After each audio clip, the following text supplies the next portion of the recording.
Okay friends, welcome to this session of sports, nutrition and supplementation. आज का हमारा topic है क्रिटीन सप्लीमेंट। क्रिटीन हमारी बॉडी में क्या इसके फंक्शंस हैं, क्या इम्पोर्टेंस है, ठीक है, और कहाँ से हमें मिलता है, किस तरह से प्रोड्यूस करती है हमारी बॉडी, इन सब के बारे में A to Z। क्रिटीन के साथ कौन से सप्लीमेंट्स या क्रिटीन किस चीज़ों के साथ आपको खाना चाहिए कि बेस्ट बेनिफिट करे, ये सारी चीज़ें आज हम पढ़ेंगे इस चैप्टर में। Chapter number 5 creatine supplement, page number 47 पे आ जाता है। ओके, सो क्रिटीन भी एक बहुत ही इम्पॉर्टेंट सप्लीमेंट है। जस्ट लाइक वे प्रोटीन, बहुत से एथलीट्स क्रिटीन को यूज़ करते हैं, ठीक है, ऑन डेली पर्पस, या कह लीजिए कि काफ़ी ज़्यादा इसका भी यूज़ होता है। तो गाइस, जब क्रिटीन काफ़ी अच्छे से यूज़ किया जाता है और लास्ट 2 डिकेड्स मतलब 20 सालों में, पिछले 20 सालों में क्रिटीन के रिगार्डिंग बहुत सी रिसर्च हुई है और बहुत सा यूज़ बढ़ गया है इसका, स्पेशली बाय द एथलीट्स। मैं सिर्फ बॉडी बिल्डर्स की बात नहीं कर रहा, एथलीट्स भी क्रिटीन को बहुत ज़्यादा यूज़ कर रहे हैं। तो थोड़ा सा पहले हम ये समझते हैं क्रिटीन के बारे में कि सबसे पहले हमने एनर्जी सिस्टम पढ़े थे, ठीक है। There was a energy system जिसका नाम है ए लैक्टिक एनर्जी सिस्टम। उसके अंदर क्या होता था, क्रिटीन फॉस्फेट एनर्जी देता है वर्कआउट के लिए। वो कौन सा सिस्टम था जिसमें सबसे ज़्यादा पावर लगती है, सबसे ज़्यादा इंटेंसिटी वाला? उन केसेस में जहाँ पे आपको मैक्सिमम पावर एग्जर्ट करनी है, वहाँ पे आपका फ्यूल कहाँ से आ रहा था? Creatine phosphate, CP, creatine phosphate से आता था। तो जहाँ पे भी, जब भी, जैसे फॉर एग्जांपल आप 1 RM मैक्सिमम वेट उठाना है, 1 या 2 रेप मारने हैं, तो आपको पावर दे रहा है क्रिटीन फॉस्फेट, क्रिटीन। उसके बाद हमें 3 से 4 मिनट का रेस्ट चाहिए। रेस्ट में क्या होता है, बॉडी वापस क्रिटीन के स्टोर्स को बनाती है और मसल्स में भेज देती है। सो क्रिटीन हमारी बॉडी में बनता है। एक चीज़ तो हमें पता है कि क्रिटीन फॉस्फेट हमारी बॉडी में बनता है और मसल्स में आके स्टोर होता है, और मसल्स उनको, जब उनको मैक्सिमम पावर एक्सर्ट करनी है, उस टाइम पे यूज़ करते हैं। तो एथलीट्स भी क्या करते हैं, एथलीट्स को भी तो अपनी मैक्सिमम पावर पे काम करना होता है व्हेन दे आर प्लेइंग। जब वो कॉम्पिटिशन्स खेलते हैं या खेल रहे होते हैं, तो उनको अपनी मैक्सिमम पे आके काम करना पड़ता है। तो मैक्सिमम इंटेंसिटी पे, स्पीड कह लो, चाहे स्ट्रेंथ कह लो, चाहे पावर कह लो, उस पर काम करते हैं। तो इन दैट केस ये देखा गया कि अगर क्रिटीन हमारी बॉडी में सबसे ज़्यादा यूज़ हो रहा है एथलीट्स में, तो वो बाहर से भी अगर क्रिटीन ज़्यादा खाएंगे तो ज़्यादा देर तक अच्छी परफॉर्मेंस दे पाएंगे, है ना। अगर क्रिटीन का स्टोर बॉडी में ज़्यादा रहेगा तो परफॉर्मेंस लेवल भी ज़्यादा देर तक रहेगा। तो इस वजह से क्रिटीन के ऊपर काफ़ी अच्छी रिसर्चेस की गई है और क्रिटीन के बारे में सारा कुछ इस चैप्टर में बहुत अच्छे से डिस्कस्ड है। So let us understand creatine basics. सबसे पहले, creatine is a compound that supply energy to your muscles. जैसे ATP, कार्बोहाइड्रेट्स हमारे मसल्स को एनर्जी देते हैं, सेम तरीके से creatine is a compound that supplies burst of energy, बहुत अच्छी लेवल की एनर्जी देता है हमारे मसल्स को काम करने के लिए। Now there are some foods, creatine वैसे तो हमारी बॉडी खुद बनाती है, लेकिन हमारे को खाने में से भी मिलता है। और कहाँ से मिलता है? ज़्यादातर ये नॉन वेज में मिलता है, non vegetarian foods, beef, chicken, all this stuff में मिलता है। लेकिन चैलेंज क्या है, जब आपको पता है क्रिटीन कहाँ स्टोर होता है? मसल्स में। तो जैसे हमारे मसल में स्टोर होता है, सेम नॉन वेज में भी, बीफ के भी मसल्स में ही स्टोर होगा, और हम मसल्स ही खाते हैं, ठीक है। लेकिन चैलेंज क्या होता है, क्रिटीन हीट सेंसिटिव होता है। जब आप कुक करते हैं, जब मटन को या नॉन वेज को कुक किया जाता है, तो क्रिटीन उड़ जाता है।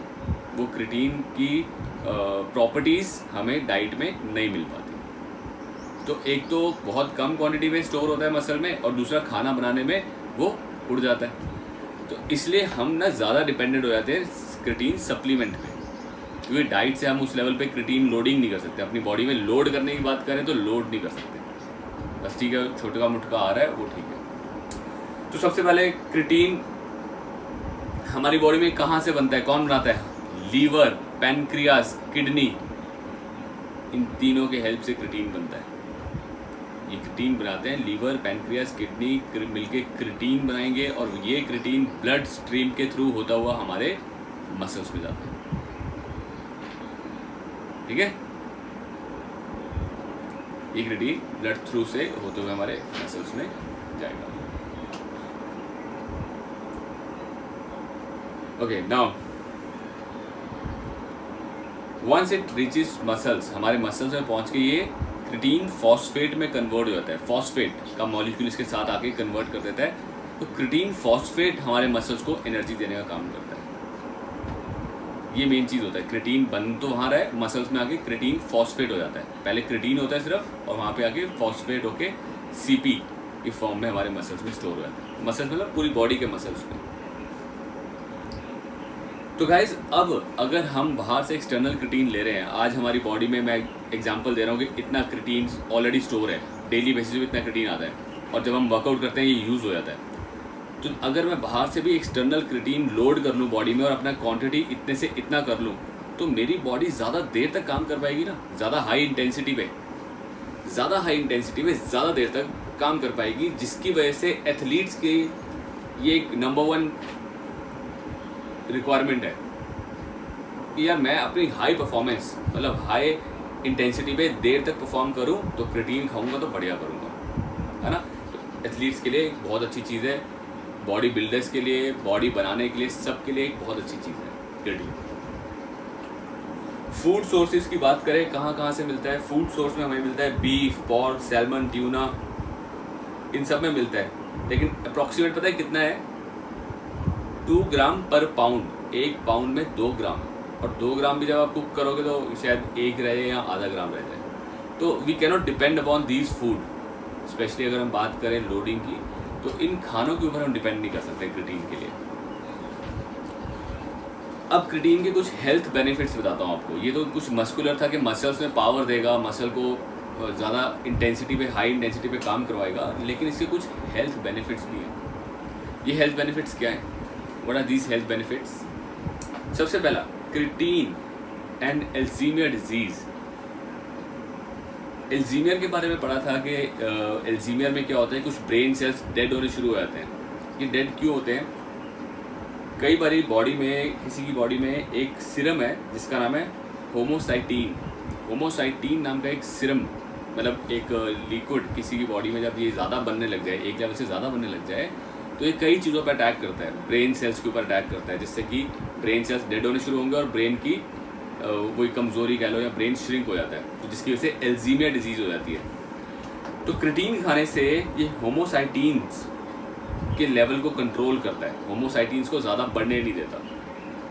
ठीक है, होमोसाइटीन्स को कंट्रोल करके रखता है, जिससे कि ये फिर प्रॉब्लम नहीं होगी। तो ये अल्ज़ीमर डिजीज़ के लिए बहुत अच्छा है। क्रिटीन एज एन एंटीऑक्सीडेंट, ये एंटीऑक्सीडेंट है। एंटीऑक्सीडेंट मतलब हमारी बॉडी के अंदर कुछ फ्री रेडिकल्स हैं जो मिलके ट्यूमर वगैरह बना सकते हैं, उनको मार देते हैं। ये फ्री रेडिकल्स को हमारी बॉडी में रहने नहीं देते। एंटीऑक्सीडेंट जो हमारी बॉडी के लिए बहुत अच्छी चीज़ होती है, ये एंटीऑक्सीडेंट का भी काम करते हैं। देन क्रिटीन को अगर विटामिन बी के साथ लिया जाए तो इसके एडवांटेजेस और बढ़ जाते हैं। क्रिटीन का advantage vitamin B complex, B6, B12, B3, ये सारे B9, इन सब के साथ, तो विटामिन बी कॉम्प्लेक्स लोगे उसमें ये सारे होते हैं। तो जब भी आप क्रिटीन लो, साथ में विटामिन बी कॉम्प्लेक्स लेने से उसका सोने पे सुहागा वाला इफेक्ट है, ये और अच्छा इफेक्ट होगा। इससे क्या होता है कि सेल के अंदर जो उसका काम है वो बहुत अच्छे से मिथलाइजेशन होती है। मिथलाइजेशन मीन्स उसका अपने जो प्रोसेसेस हैं वो उनको बहुत अच्छे से और अच्छे से कर पाएगा। जैसे कैल्शियम को एब्जॉर्ब करने के लिए विटामिन डी चाहिए, हमारी बॉडी में विटामिन डी होगा तो कैल्शियम एब्जॉर्ब होगा।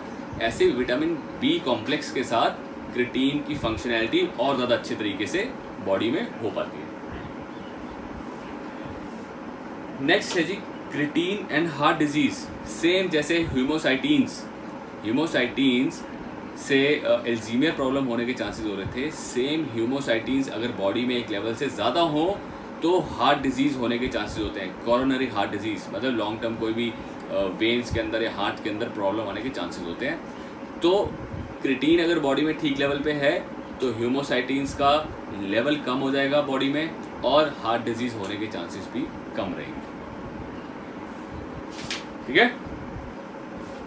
And last is creatine and cognitive function. Cognitive का मतलब होता है याददाश्त, तेज दिमाग का तेज होना, that is called cognitive. So creatine खाने से दिमाग ही ज़्यादा अच्छे लेवल पे, ज़्यादा याददाश्त तेज होती है। तो मसल्स को पावर देने के अलावा ये 4 से 5 और इम्पॉर्टेंट फंक्शंस कर रहा है, which is very important. Heart, brain, Alzheimer, फिर कॉग्निटिव, याददाश्त, ठीक है। हेल्थ बेनिफिट्स इसके अपने इंपॉर्टेंट हेल्थ बेनिफिट्स हैं। क्लियर है बेनिफिट्स? ये सारे पेज नंबर 49 पे हैं आपके पास, तो आप उनको मार्क करके साथ साथ स्टडी कर सकते हो। सो गाइस, क्रिटीन के और कौन से इफेक्ट्स हैं? अभी हेल्थ बेनिफिट हमने देखे कि हेल्थ बेनिफिट के बहुत सारे हेल्थ बेनिफिट हैं। इसके साथ साथ क्रिटीन क्या है? एनाबॉलिक है नेचर में, इट्स एनाबॉलिक प्रोडक्ट, मतलब ये ग्रोथ करता है, ये ग्रो करेगा मसल को वॉल्यूम। अब आपके मसल में अगर इतना क्रिटीन है तो मसल का साइज भी उसी हिसाब से है। अगर मसल में इतना क्रिटीन और डाल दिया, थोड़ा सा क्रिटीन और डाल दिया, तो साइज भी बढ़ जाएगा ना, क्योंकि मसल के सेल्स के पास जाके ये यूज़ होता है। ये स्टोर कहाँ होता है बॉडी में? ये हमारे मसल्स में स्टोर होता है।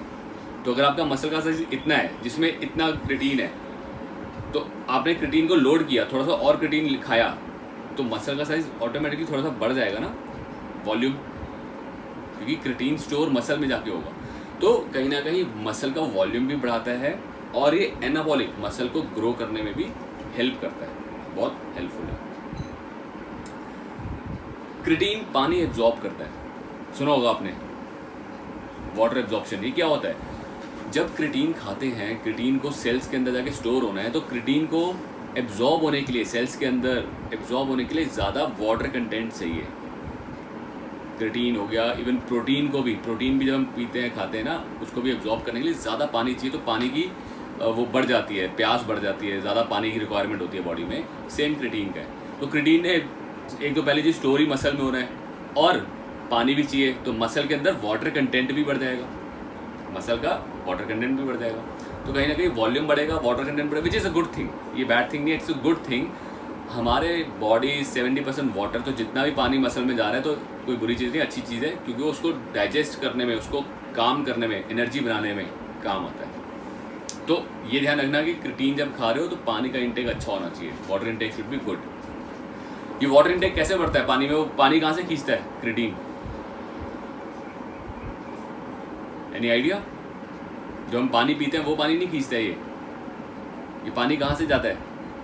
ये जो ब्लड है, ब्लड के अंदर होता है प्लाज्मा, ब्लड के अंदर प्लाज्मा एक लिक्विड होता है जो वाटर की तरह ही, मतलब जेल लाइक लिक्विड होता है। और हमारी बॉडी में जितना भी पानी, वाटर है, वो जेल लाइक लिक्विड है, एक जेल है, वो ऐसा पानी नहीं है जो हम पीते हैं। तो उसको हम just we call it water, क्योंकि उसकी प्रॉपर्टीज पानी की जैसी हैं। तो वहाँ से पानी खींचता रहेगा।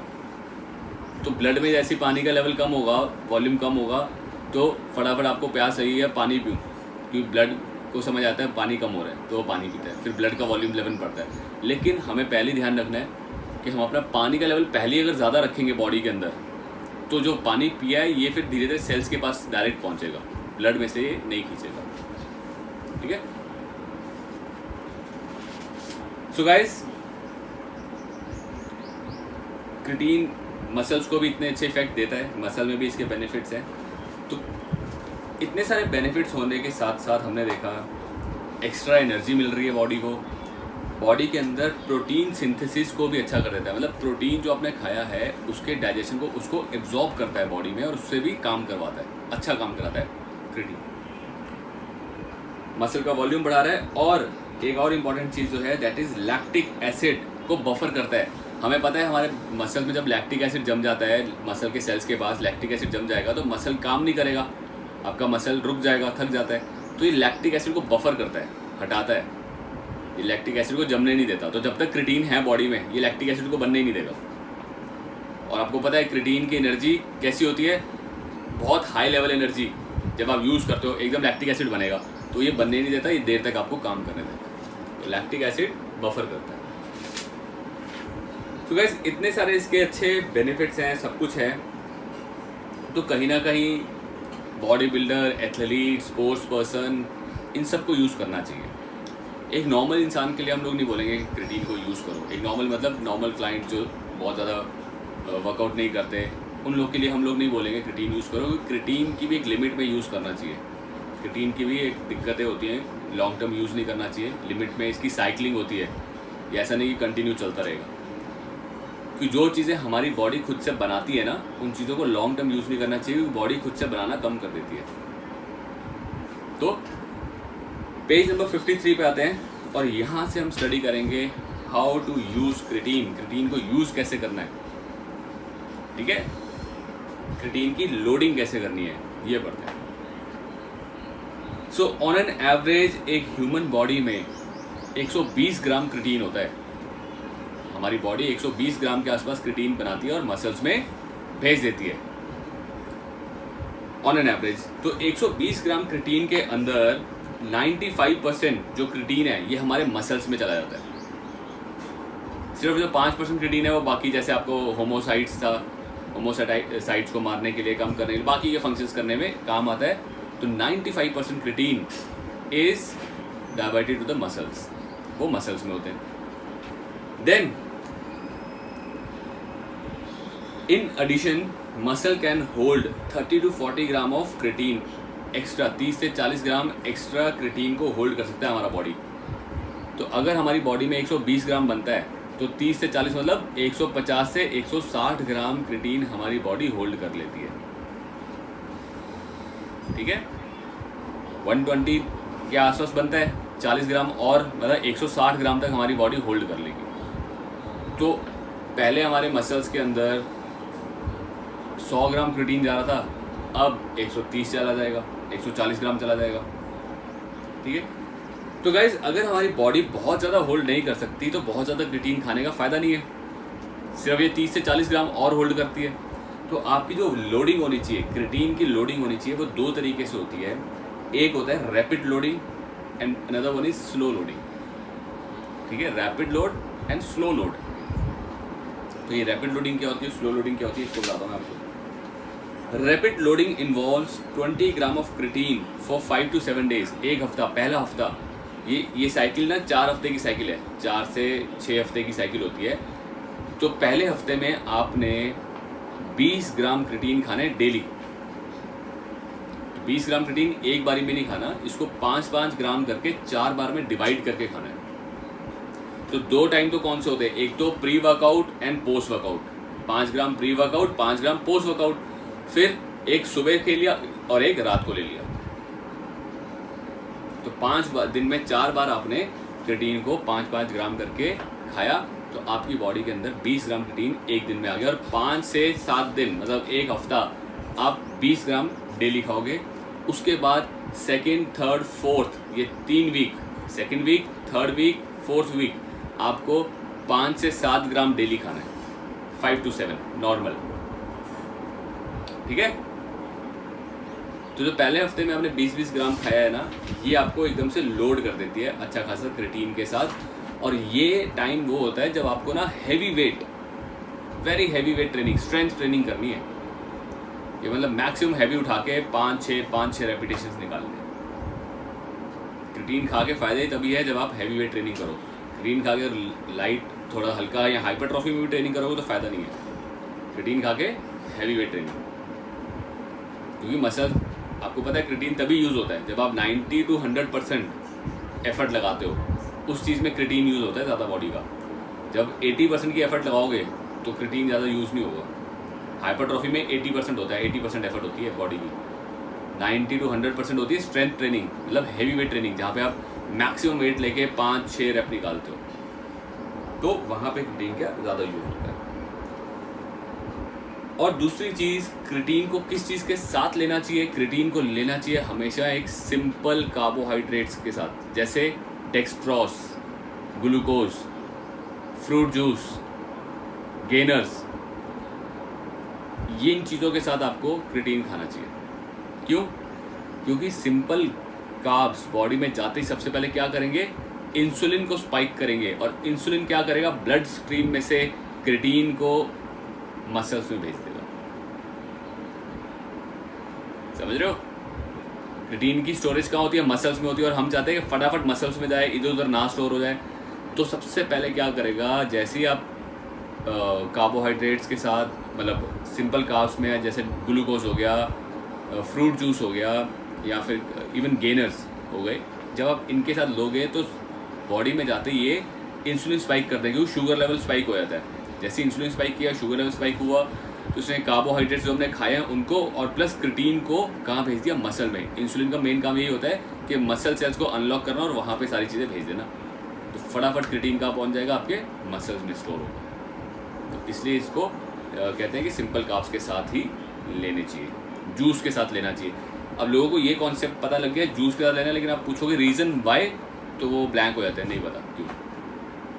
ठीक है, आपको ये रीज़न पता है क्यों ग्लूकोज भी सिंपल कार्ब होते हैं, आपके गेनर्स भी सिंपल कार्ब होते हैं, जूस में भी मिठास होती है, एक नेचुरल फ्रक्टोज की मिठास होती है, फ्रक्टोज मीठा होता है, वो भी शुगर स्पाइक कर देता है। यस प्रकाश।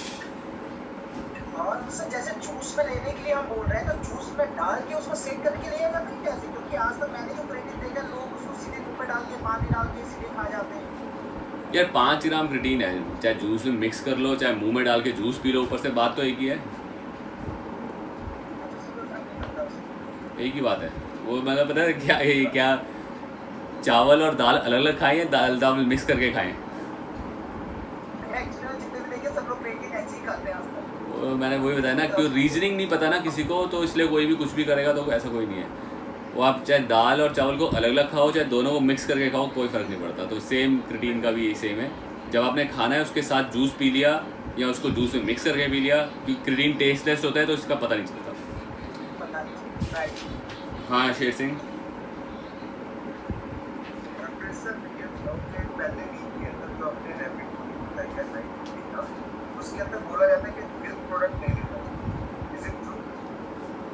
मिल्क प्रोडक्ट नहीं लेना, साथ में नहीं लेना चाहिए या वैसे पूरा दिन में नहीं लेना चाहिए?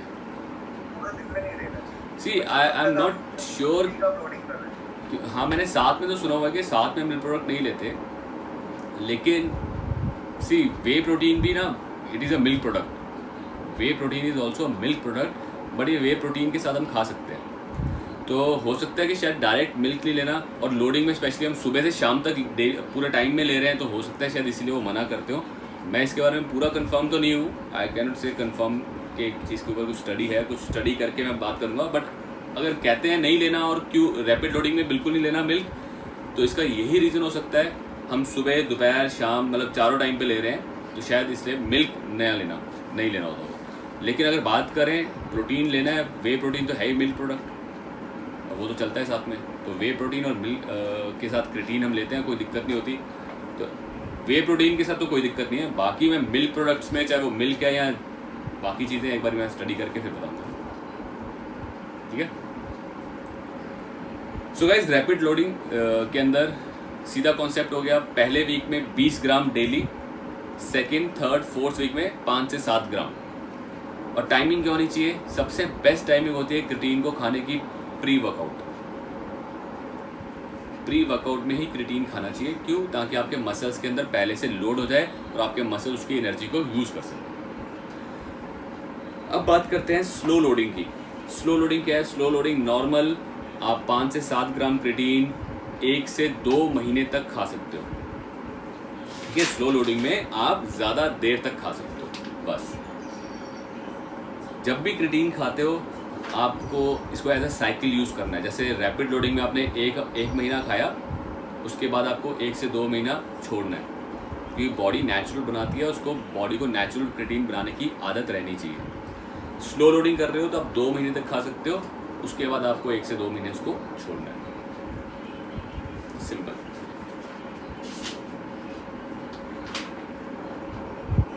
सो हाई ग्लाइकेमिक कार्ब्स, जैसे हमने बात की थी ना, हाई ग्लाइकेमिक, आप सबको पता होना चाहिए हाई ग्लाइकेमिक मतलब होता है सिंपल कार्ब्स, जो फटाफट शुगर लेवल को बढ़ाते हैं हमारी बॉडी में और इंसुलिन स्पाइक करते हैं। तो जब भी आप क्रिटीन को खाओ, इसको हाई ग्लाइकेमिक कार्ब्स मतलब simple carbs, fruit juice, glucose या फिर गेनर्स, इन सब के साथ मिक्स करके खा सकते हो, कोई दिक्कत नहीं आती।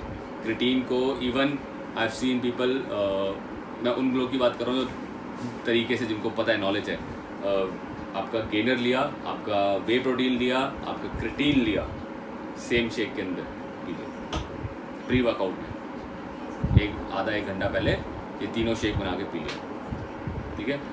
विटामिन बी कॉम्प्लेक्स साथ में खाओगे तो बहुत अच्छा उस तरीके से बॉडी के अंदर ये अपने रिजल्ट्स देगा, उतने रिजल्ट्स अच्छे हो जाते हैं। तो इस तरीके से आप क्रिटीन को हमेशा यूज़ कर सकते हैं। तो क्रिटीन कैन कौन कौन से, जैसे अभी डिस्कस किया वो एक टॉपिक है नेक्स्ट, कि क्रिटीन कौन कौन से सप्लीमेंट्स के साथ खा सकते हो। तो वे प्रोटीन, कार्बोहाइड्रेट, प्रोटीन, इन सब के साथ आप क्रिटीन को इनटेक कर सकते हो।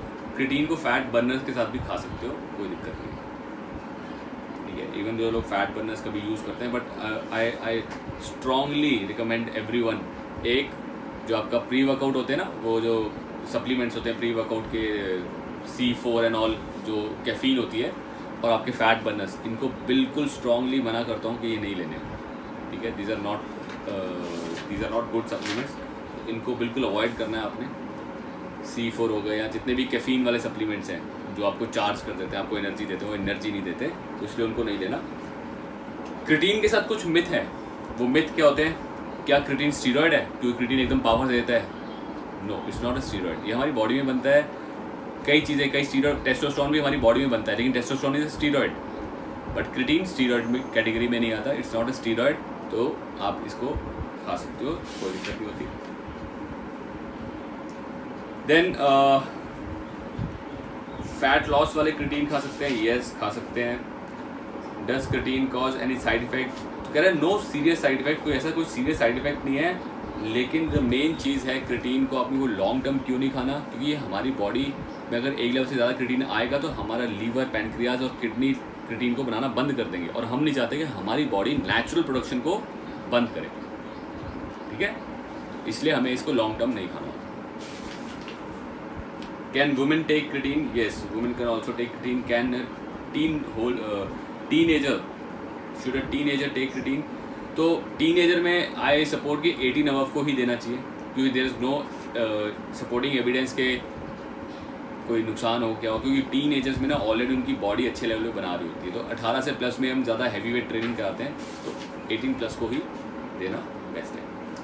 सो वेजिटेरियंस, येस एब्सोल्युटली, कोई वेजिटेरियन सोर्सेज में क्रिटीन है ही नहीं, वेजिटेरियन सोर्स में क्रिटीन हमें मिलता ही नहीं है, तो वेजिटेरियंस को भी क्रिटीन खाना चाहिए। सो गाइस, ये था आपका क्रिटीन सप्लीमेंट।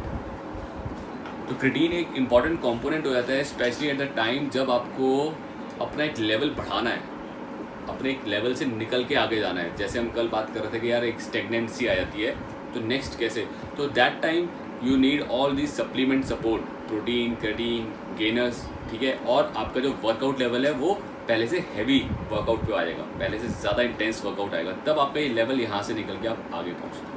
तो इस टाइम पे क्रिटीन काम करता है, और क्रिटीन खाने के बाद you should always do a heavy workout. Light workout से काम नहीं चलेगा, लाइट वर्कआउट करने से आपका क्रिटीन वेस्ट है एक तरह से, क्योंकि उस टाइम पे आपको हैवी वेट वर्कआउट करना है, मैक्सिमम एफर्ट लगा के करना है, ताकि आपका बॉडी का जो खाया हुआ क्रिटीन है वो ज़्यादा यूज़ हो, ठीक है। अब क्रिटीन खाओ और सोचो मैं लाइट वेट वर्कआउट करूँगा, क्रिटीन मसल बनाएगा, नहीं, ये नहीं होगा, वो वेस्ट हो जाएगा। तो क्रिटीन खा के you need to do heavy weight workouts. So any doubt, anything you want to ask? Yes sir. हाँ जी बताइए। सर जैसे वुमेन का है, गर्ल्स का है, सर सेम साइकिल कुछ अलग होगा उसमें? डिपेंड करता है, अगर वो उस लेवल का वर्कआउट कर रही हैं तो, इफ शी इज एथलीट, ठीक है। अगर आप किसी को वेट लॉस के लिए दे रहे हो तो नॉर्मल लोडिंग बहुत होती है, नॉर्मल लोडिंग भी तब अगर वो अच्छा वर्कआउट करती है तो। अच्छा सर, ये वेट लॉस किस हिसाब से करता है? जनरली तो इसको एक दिन में ही यूज़ करते हैं, बाकी स्ट्रेंथ बढ़ाने के लिए करते हैं, उसमें कैसे यूज़ करता है ये प्रोडक्ट? सिर्फ वेट लॉस, जब आप एक्सरसाइज ज़्यादा देर तक कर सकते हो, जब आपकी बॉडी में एनर्जी ज़्यादा है, ज़्यादा एक्सरसाइज इंटेंसिटी, हाई इंटेंसिटी पे और ज़्यादा देर तक जब आप एक्सरसाइज करोगे तो बॉडी ज़्यादा कैलोरीज बर्न करेंगी, होगा कि नहीं? मोर कैलोरीज विल बी बर्न।